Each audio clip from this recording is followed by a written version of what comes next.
apologetics must be a part of church discipleship. That's why morality is relative in Americans throughout the West today, because man now determines truth. And I believe that that's why the nation is in the state it's in, because they don't know the Word of God, and because the church has failed, in a sense, to hold forth the Word of God in the midst of a crooked and perverse generation. Welcome to Heritage of Truth. Today our guest is Dr. Charles W. Page. He's got a book out called A Spoonful of Courage for the Sick and Suffering. Boy, don't they need courage. Absolutely. They're crazy times we're living in. It says transforming your greatest challenge into your biggest blessings. How does that happen? Well, it's a process. It's something that doesn't happen overnight, of course. One of the greatest, I think, challenges that we have, or that I've seen when people go through difficult times, is learn to see the opportunities that their suffering brings. And we don't often think about that, and it takes a little time for that to sink in, that there may be some good that can come out of our difficult health challenges. So what do you do as a doctor? I'm a surgeon. I get the meanness out of people. You get the meanness out of people? I tell people I'm the best guy to see on the worst day of your life. So now my wife is the best person to see any day of your life. But I'm the guy that you don't really want looking over your bed in the hospital, because that usually means that something bad has happened or it's going to happen. That's what I do. And I also work in a rural area. I'm a country surgeon, so I carry a lot of different hats. So I do a lot of different things. I do trauma, like, for example, if you come in, you bust your pelvis, or you have a closed head injury or whatever, or if you've got cancer, colon cancer, breast cancer, you name it, we do it. That's given me a great opportunity, though, to see kind of a wide range of people in different kinds of, physical issues. Do you see any difference in the Christians who are suffering versus the people who don't know Christ? Well, Christians have hope. We have, a reason to truly have hope that people who don't know Christ, they have no foundation. So absolutely. And I could bore you with a lot of studies. These are studies that actually, I didn't even know about when I was going through medical school, but there are studies that show that the impact that faith has on people. In fact, there was a study done in Iowa that studied like 9,000 people, and they, divided them in half and looked at the difference between people who had faith and were active in their faith as opposed to people who had no faith activities per se.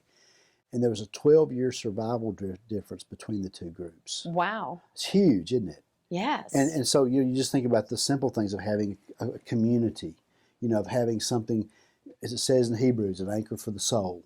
So yes, it does make a difference. And I've seen that over and over again in the lives of people.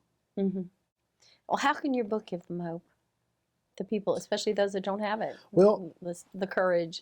So first of all, these are short stories. These are real stories of real people who you'll never hear about. They'll never be on a TV show, but these are people who have modeled faith in the midst of adversity. And, and some, of course, are just the opposite, people who have done just who we've learned how not to respond. But one of the things I think, when you pick up this book and you read it, somewhere you're going to connect with one of the stories. And in doing so often, when we read these stories, we realize that I don't have it as bad as I thought I did. In fact, the first story is my story. My office building burned down about 3 years ago. Wow. So, I'm a private practitioner, which I'm kind of a dinosaur now. And my building burned down, and what kept me going was other people began to tell me their stories. For example, I had a patient, because I was on call, my building burned down, I still had to work. So word spread pretty quickly, and I was talking to one man, and he said, doctor, my house burned down, and I had an invalid wife. Oh, wow. And I couldn't get her out. And Did she die? And I had to watch my house burn down with everything I owned, and my wife die in there. And whatever pity party I was throwing at that point, I realized I had no reason to be upset. It was a real attitude adjustment. I think so often too, when we see what other people are going through, we realize that, hey, things aren't as bad as they could be. Mm-hmm. So I think that's one of the take-home messages of this. This is about helping people change their focus. Mm-hmm.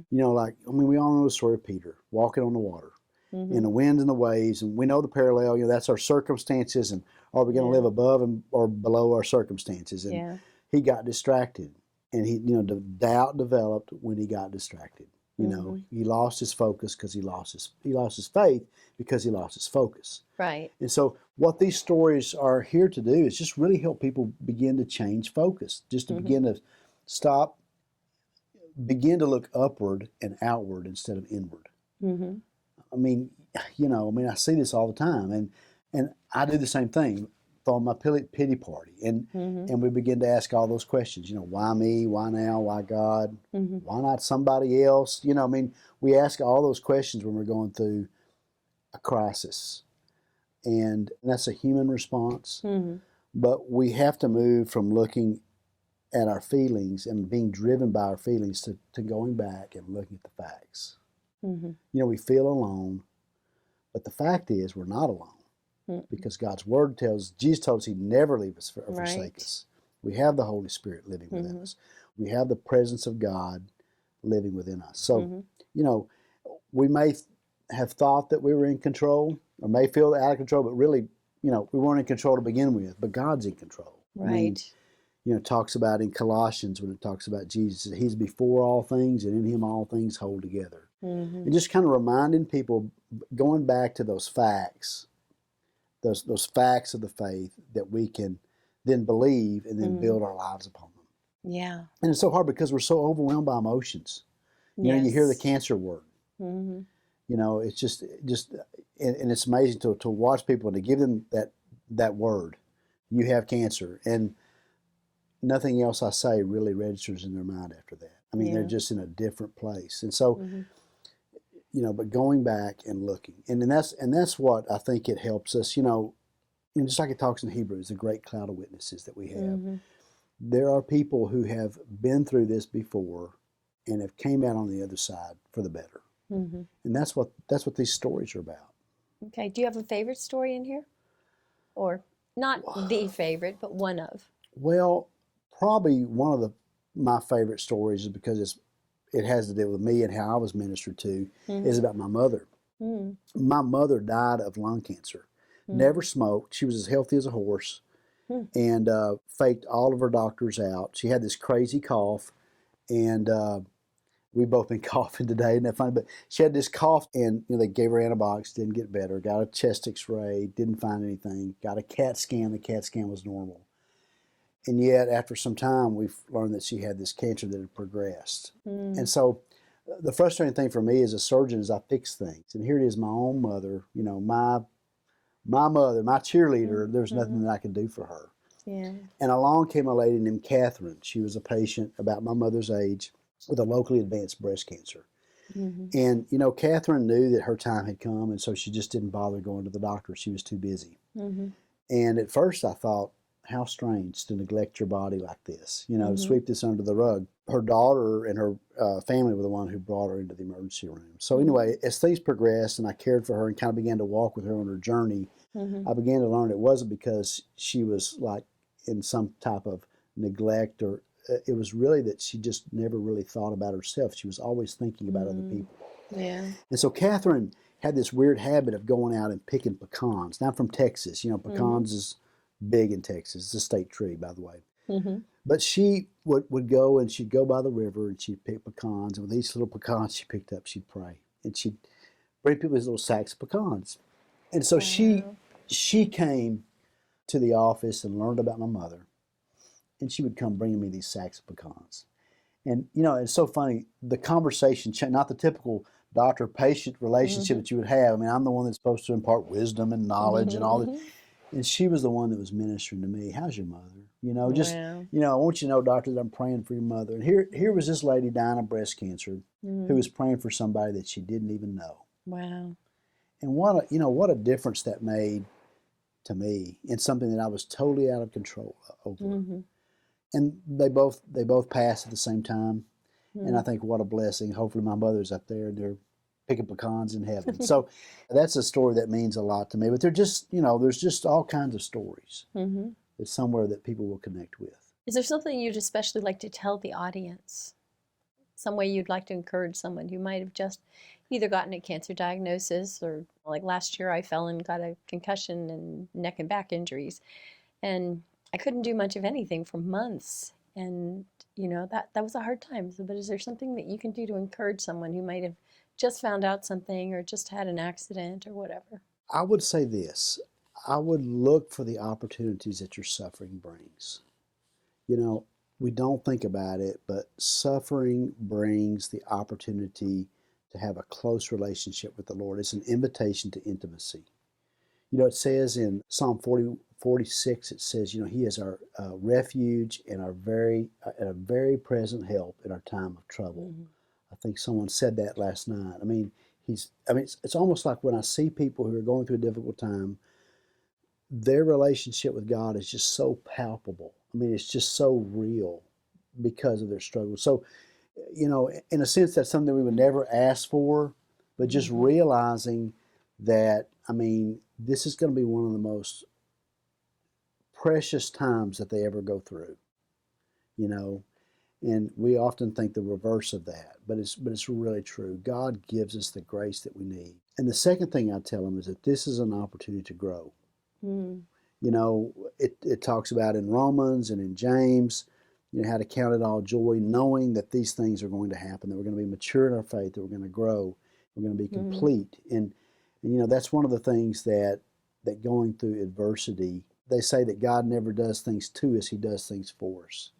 It's always to conform us to the image of Christ and to make us more like Him. And so often we don't see that, and it's painful, but yet it's a bittersweet thing that when we look back, we'll go, wow, I know God in a new way, and I've grown in ways I never thought I was going to grow. And it's an opportunity to influence other people. That's right. It's kind of like an amplifier. You can play an instrument off the amplifier. When you plug in that amplifier, it's a lot louder. And that's what our suffering is. It really, it really gives us a platform to be able to influence people in a positive way.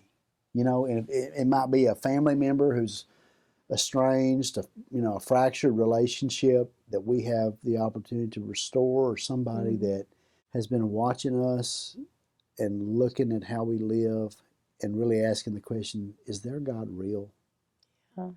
No one ever wants to go through these things.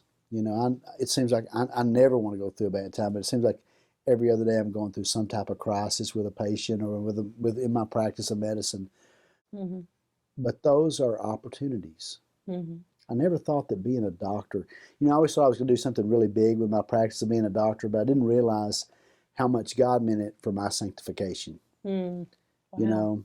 That's what I would tell people. Where can people find out more about you and your book online? Yeah, it's on all the venues online. You can buy it at any bookstore. And so do you have a website or anything? I do. It's charleswpage.com Okay. or spoonfulofcourage.com. Sometimes that's easier to remember. Okay. And one of the unique things about our website is we have a prayer wall. So if you have, kind of one of the premises of this is you're not alone. And there's a lot of people out there who are even looking for prayer on the internet, of all places. Yeah. And and so they can just go on our website and put their prayer request. I have some faithful ladies who will pray for them. That's fantastic. So thank you so much, Dr. Page, for being our guest. Thank you for having me on the show. I know whom I have believed, and am persuaded that He is able.